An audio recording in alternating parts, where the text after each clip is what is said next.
Boas notícias? Eu tirei férias no trabalho. Hoje, quando eu me atrasei, meu chefe mandou mensagem dizendo que ele também atrasou. Eu posso ter um trabalho, né? Então, essa é a boa notícia. Vai você Não, eu primeiro. não tenho nenhuma. Você primeiro, vai. Você tem uma boa notícia. Tenho recebido muitas más notícias ultimamente. Acabei de ser promovida.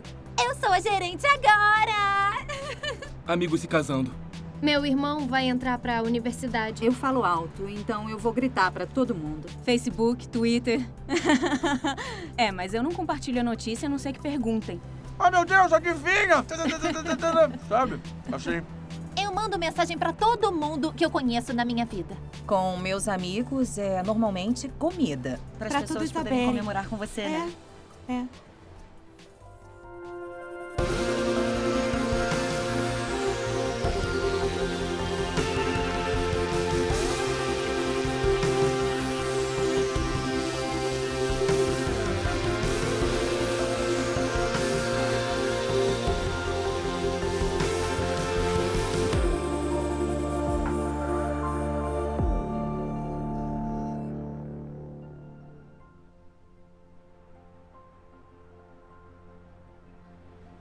Você já contou a alguém que está fazendo o alfa? Talvez você diga, bom, eu não estou pronto para contar a ninguém porque eu nem sei o que eu acho. Ou talvez pense, eu comecei a vivenciar uma coisa.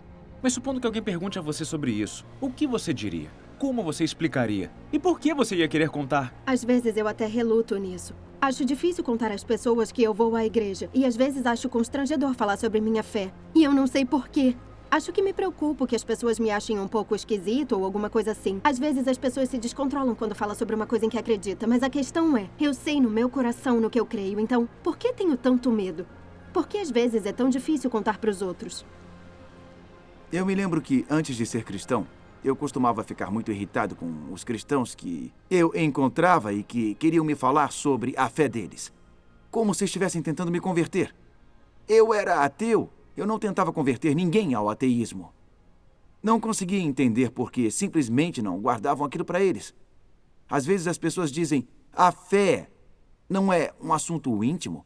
O melhor tipo de cristão não é aquele que vive a fé e não fala sobre ela? E parece que todo mundo tem um tio Norman, aquele cristão exemplar que vive a fé, mas não fica falando sobre ela. Mas a pergunta que eu quero fazer é, como o tio Norman se tornou um cristão? Alguém deve ter falado para ele. E se os primeiros cristãos não tivessem falado sobre a fé deles, nunca teríamos ouvido. Então, por que devemos falar às pessoas sobre Jesus? Em primeiro lugar, porque Jesus mandou. A palavra ide aparece na Bíblia 1514 vezes.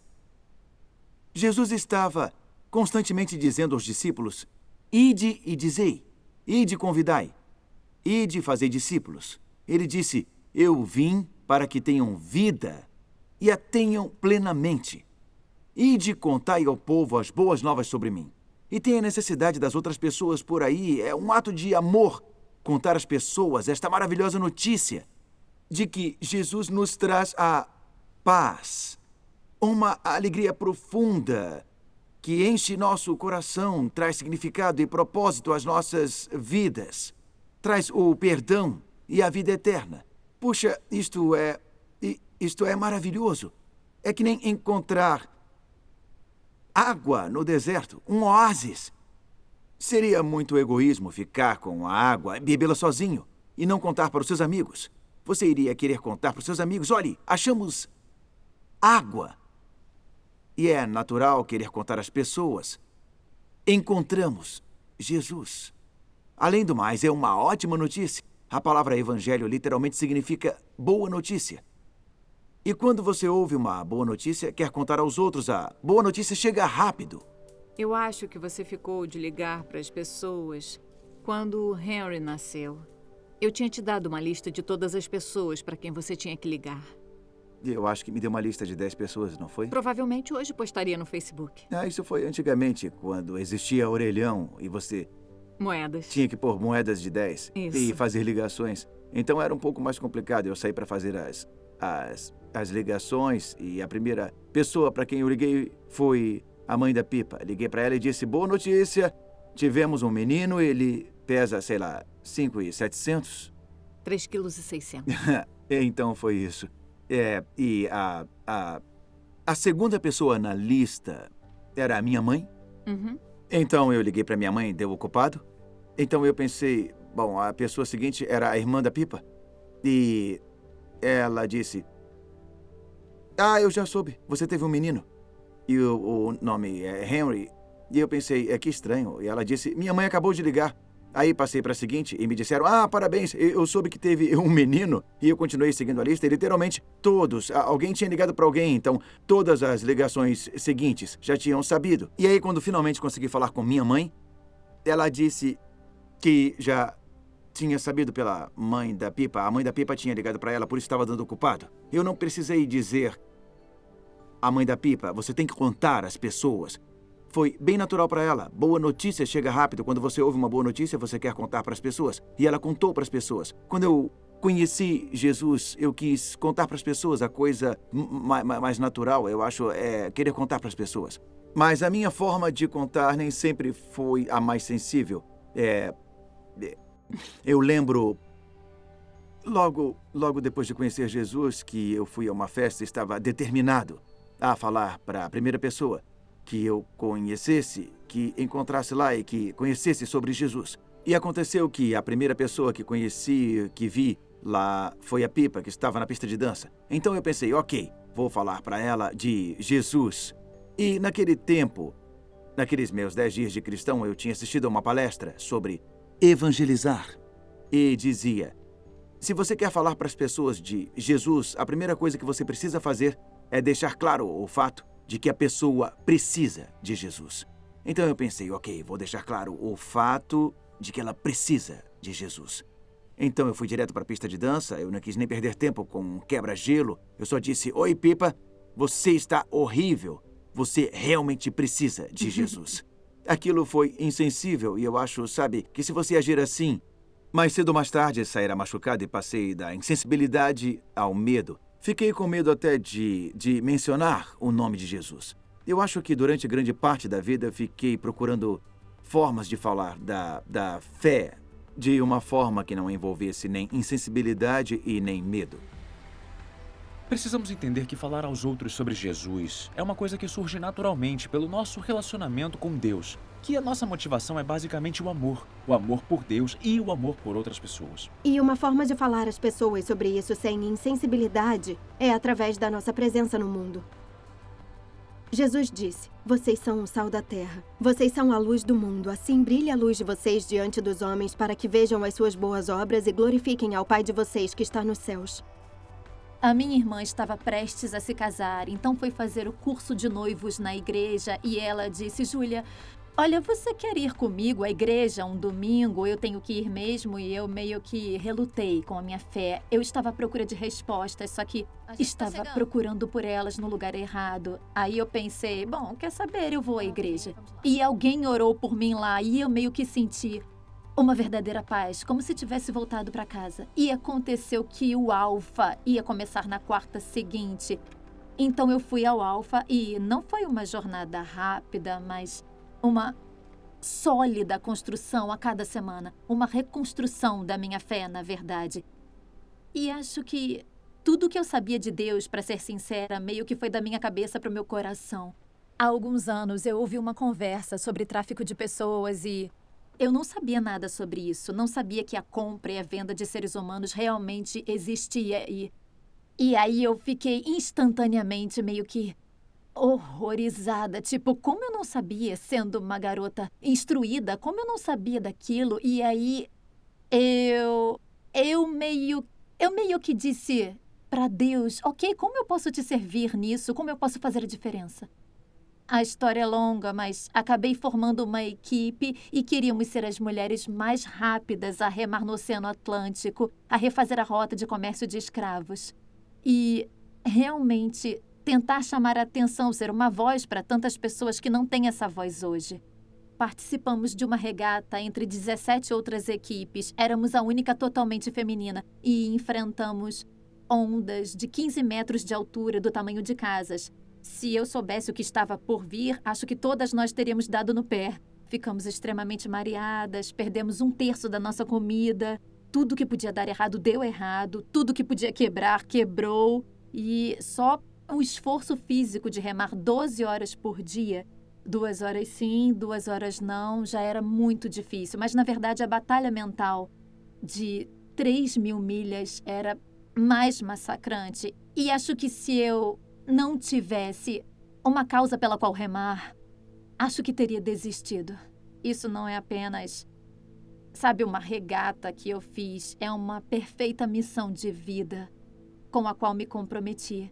E, com certeza, é uma maratona e não um sprint. E tem altos e tem baixos. Eu sempre me recordo de William Wilberforce, um herói para mim, que durante 45 anos não desistiu. Ele continuou perseverando, mesmo depois de tantos contratempos e tantos obstáculos. E 3 dias antes dele morrer, o ato para a abolição do comércio de escravos foi aprovado pelo parlamento. E foi uma tremenda vitória. E assim, muitas vezes, quando eu me sinto derrubada, eu só penso na fortaleza, na resistência que ele tinha e que podemos aprender e extrair muito do exemplo dele. E sinto que eu meio que enxertei um pouco disso naquelas semanas no oceano. E na volta da regata, nós fundamos a Sports for Freedom, nossa obra de caridade, que agora ajuda diretamente a reabilitar sobreviventes do tráfico de pessoas no Reino Unido. Ser capaz de realmente fazer a diferença na vida das pessoas é através do que fazemos, e a história continua a ser contada. Não podemos fazer tudo, mas olha, o que podemos fazer? Vamos todos fazer alguma coisa. E essa alguma coisa, coletivamente, faz diferença.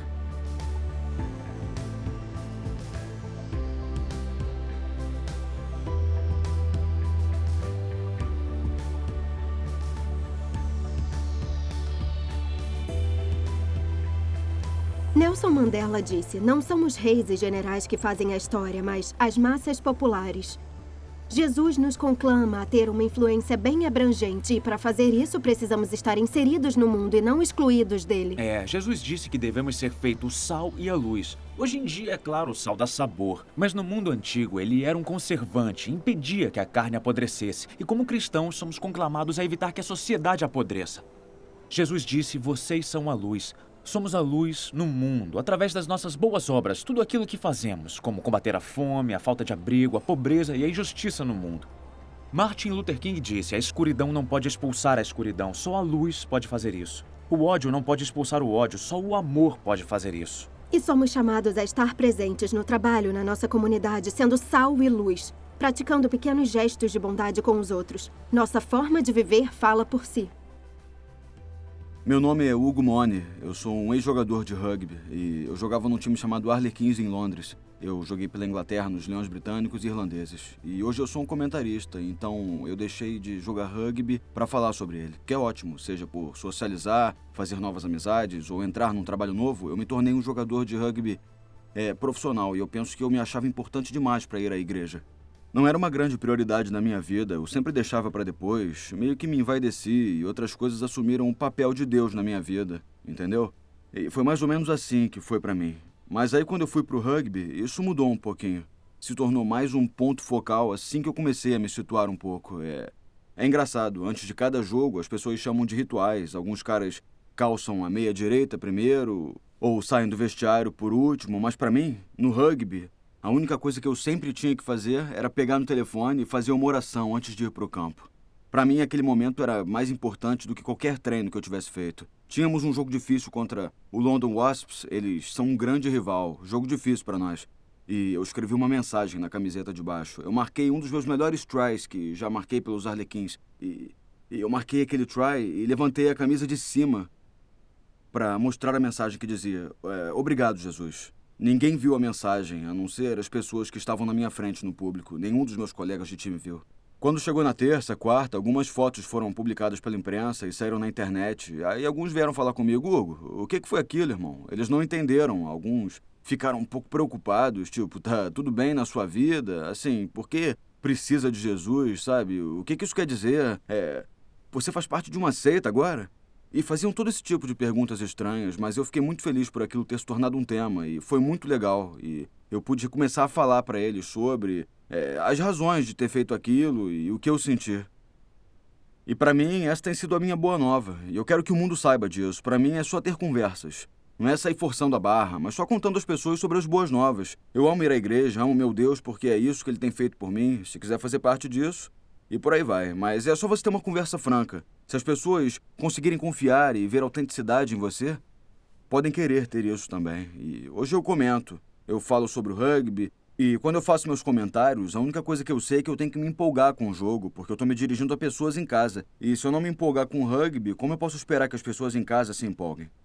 E o mesmo se passa com a fé cristã. Quando eu falo sobre a minha fé em Cristo, se eu falar, como é isso? Bom, olha só, não é mal não, sabe? Eles servem um bom chá e a mensagem normalmente é muito boa. Ninguém vai querer ir à igreja, mas se eu me empolgar de verdade com isso, então eles vão ficar empolgados, podem querer entender, podem querer ter aquilo pra eles, sabe? E é autêntico sobre isso, sabe? Seja honesto, conte sobre suas experiências, não julgue ninguém. E se você se empolgar, mostre que você se empolga. Ser luz no mundo não envolve apenas nosso estilo de vida, mas também envolve os nossos mundos, o que dizemos. E nossos familiares e amigos e colegas em algum momento podem nos fazer perguntas sobre a nossa fé. Quando tivermos a oportunidade de falar sobre a nossa fé, como a abordaremos? O apóstolo Paulo foi a Tessalônica e disse que discutiu, explicando e provando através das Escrituras que Cristo deveria sofrer e ressuscitar. E alguns judeus foram persuadidos. Nem sempre sabemos como responder às perguntas das pessoas, mas sempre podemos descobrir as respostas ou indicar a direção correta. Há uma diferença entre persuasão e pressão. Há pessoas que fugirão correndo caso se sintam pressionadas a fazer alguma coisa. Mas o efeito da pressão é o oposto ao da persuasão. Paulo disse, procuramos persuadir os homens. Isso porque é uma ótima boa nova. E a persuasão foi o que os primeiros cristãos usaram para explicar a razão da fé deles. O apóstolo Paulo disse, estejam sempre preparados para responder a qualquer que lhes pedir a razão da esperança que há em vocês. Contudo, façam isso com mansidão e respeito. Não devemos apenas estar preparados para dar uma resposta, mas também para ouvir as pessoas, entender de onde elas vêm e respeitar as opiniões e os valores delas. O fundamento de falar para os outros é proclamar as boas novas sobre Jesus. É comunicar às pessoas sobre Jesus. E é isso que tentamos fazer aqui no Alfa. Há uma variedade de formas quase que infinita, é claro, com as quais você pode fazer isto e muitas formas diferentes no Novo Testamento. Uma das formas é simplesmente dizer, venham e verão. Foi isso que Jesus disse. Ele disse às pessoas, venham e verão. E elas foram e viram e depois foram dizer aos amigos, venham e verão. E esta provavelmente é uma das razões de muitos de vocês estarem aqui hoje. Um amigo, um membro da família, um colega de trabalho disse para vocês, venham e verão. E isto é uma coisa que todos nós podemos fazer. Albert McMakin era um fazendeiro. Aos 24 anos de idade, Albert conheceu Jesus numa reunião de uma igreja numa cidade vizinha. Ele ficou tão cheio de empolgação e paixão que encheu uma caminhonete de amigos e os levou ao encontro seguinte para ouvir a palavra assim como ele ouviu. Havia um adolescente, filho de um fazendeiro, que o Albert queria muito que fosse ao culto. Mas o jovem era difícil de convencer. Estava ocupado demais, começando e terminando namoros com várias garotas. Podemos dizer que ele não estava particularmente interessado no cristianismo. Mas Albert McMakin teve uma ideia. E conseguiu convencer o jovem à igreja, pedindo que ele dirigisse a caminhonete. Quando chegaram, o convidado de Albert decidiu entrar e ficou, conforme suas palavras, fascinado. Ele voltou várias e várias vezes até que uma noite ele foi à frente da reunião para orar e entregar sua vida a Jesus Cristo. O ano era 1934. Desde esse dia, o convidado de Albert já falou pessoalmente para mais de 210 milhões de pessoas sobre a fé cristã, mais do que qualquer um na história da humanidade. Ele se tornou amigo e confidente de 10 presidentes norte-americanos e já falou sobre Jesus para quase metade da população do mundo através do rádio e da TV. O nome deste homem é Billy Graham. A Bíblia diz que Jesus é o caminho, a verdade e a vida. Nem todos nós podemos ser um Billy Graham, mas podemos ser um Albert McMakin. E podemos apresentar nossos amigos a Jesus. E uma das formas mais poderosas de comunicar o Evangelho é compartilhando nossa própria história. Foi isso que o apóstolo Paulo fez. Ele compartilhou a história dele várias vezes. Ele disse, eu era assim. Aí conheci Jesus, e este é quem eu sou agora. Quando um homem cego foi curado por Jesus, muitas pessoas foram até ele perguntar sobre isso, inclusive os fariseus que o indagaram buscando uma contradição. O homem cego não sabia como responder às perguntas. Então ele disse: "Uma coisa eu sei. Eu era cego e agora vejo." É difícil argumentar contra isso. As pessoas podem argumentar sobre afirmações do cristianismo, mas não podem argumentar contra a sua história. No Novo Testamento, a proclamação do Evangelho é sempre acompanhada por uma demonstração do poder de Deus. O apóstolo Paulo escreveu: "O nosso Evangelho não chegou a vocês somente em palavra, mas também em poder, no Espírito Santo e em plena convicção." Não se tratam só de palavras ou argumentos intelectuais. Se trata da experiência do Espírito Santo. E isso foi certeiro para mim quando eu vivenciei pela primeira vez o poder do Espírito Santo. Eu experimentei o que Paulo falou em Romanos 5:5. Ele disse: "Porque Deus derramou seu amor em nossos corações por meio do Espírito Santo que Ele nos concedeu."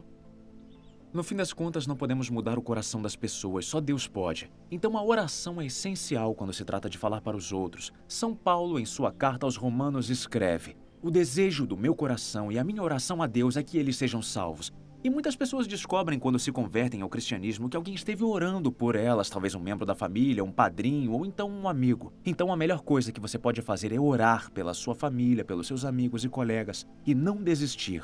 No decorrer da vida, podemos confiar que Deus irá trabalhar na vida deles. A minha mãe e o meu pai sempre brigavam muito, sabe? E isso me deixava muito triste, então eu continuei orando pelos meus pais.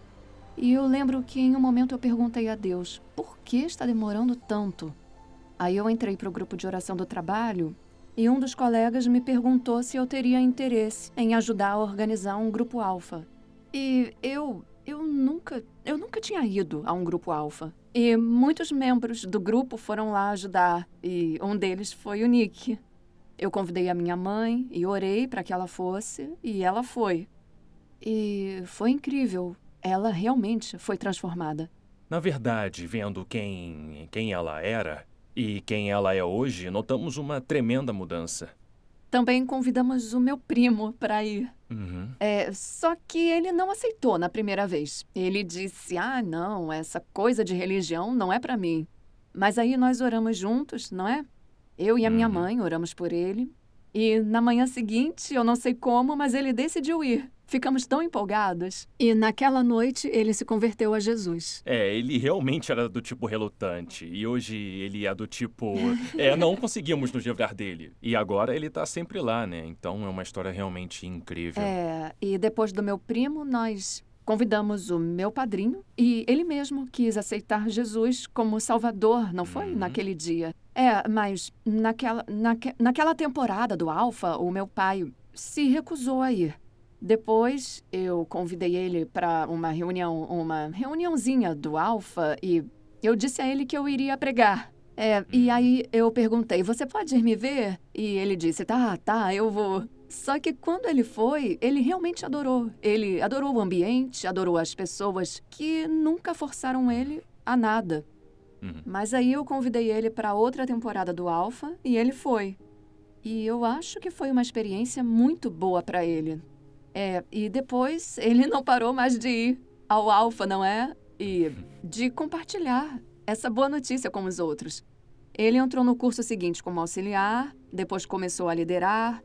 Ele já liderou um grupo no Alfa 2 vezes. E aí organizou um Alfa com a minha mãe numa outra igreja local. Eu acho que a melhor coisa que eu já vivi, a melhor coisa que eu já fiz foi aceitar a Cristo. Mas se ninguém tivesse me contado, eu nunca saberia.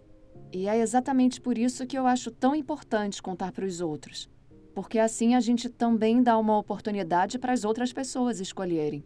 Eu sempre me lembro de como a minha família e como os meus parentes foram transformados, sabe? E a partir disso, eu sei que vou continuar falando para os outros. Então, nós oramos por outros, mas também oramos por nós mesmos. Você pode enfrentar oposição, provavelmente não vai enfrentar perseguição física, como muitas pessoas no mundo hoje enfrentam e os primeiros cristãos enfrentaram. Mas as pessoas podem rir de você, podem debochar de você. Os primeiros cristãos, quando enfrentaram a verdadeira oposição da perseguição física, eles oraram por coragem. E eu quero encorajar você a não desistir. A mensagem de Jesus é muito importante. Continue falando para as pessoas. Eu ouvi dizer que na Segunda Guerra Mundial um homem estava morrendo nas trincheiras e um amigo foi até ele e perguntou: existe alguma coisa que eu possa fazer? E o homem disse: não há nada que possa fazer por mim, eu sei que estou morrendo. Então o amigo disse: bem, tem algum recado que eu possa dar quando voltar para a Inglaterra? E o homem disse: sim, por favor, leve esta mensagem para este homem neste endereço. E esta foi a mensagem. Ele disse: diga a ele que o que ele me ensinou na infância está me ajudando neste momento da morte. Então, quando o amigo voltou à Inglaterra, ele procurou o homem naquele endereço. E lhe contou que o que ele havia ensinado ao soldado na infância o ajudou na hora da morte. E o homem disse: Deus me perdoe, ele disse. Eu parei de lecionar na escola dominical anos atrás, porque eu pensei que o que eu estava fazendo não dava resultado. Sempre que você fala às pessoas sobre Jesus, há um efeito, porque o Evangelho é o poder de Deus. Às vezes, talvez você fique desanimado, às vezes eu fico desanimado. Você acha que as pessoas não se interessam? Você nunca sabe o que está realmente acontecendo na vida das pessoas. Se teve uma experiência com Jesus, continue contando para as pessoas. Se fizer isto, terá o extraordinário privilégio de ver outras pessoas descobrirem a fé. Eu não consigo pensar em nada que faça mais diferença na vida de uma pessoa do que o encontro com Jesus Cristo.